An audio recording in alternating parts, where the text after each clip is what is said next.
Dahil na late, hindi na nakadalo si Cavite 4th District Representative Kiko Barzaga sa pagdinig ng House Ethics Committee. Kaugnay po sa inihain sa kanyang ethics complaint.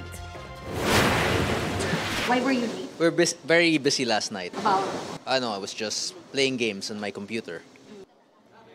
Nahaharap si Barzaga sa ethics complaint na inihain ng 29 na kapwa niya mambabatas dahil sa conduct unbecoming a member of the House of Representatives.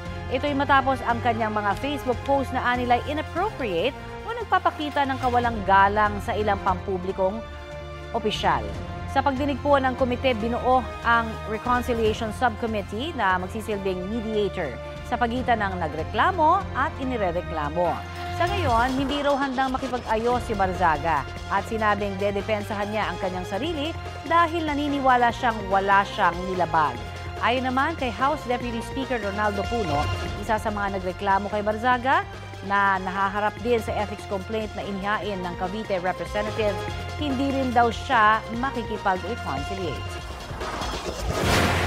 I'm going to decline the process of reconciliation because, again, as I said, it is not a personal grievance. So he has done damage and injury to the House as an institution, not to me personally. Gabi nitong linggo, bago ang araw ng pagdinig ng komite kahapon, isa si Barzaga sa mga namuno sa kilos protesta kontra katiwalian sa Makati. Panawagan nila, ibalik ang ninakaw na pondo ng bayan.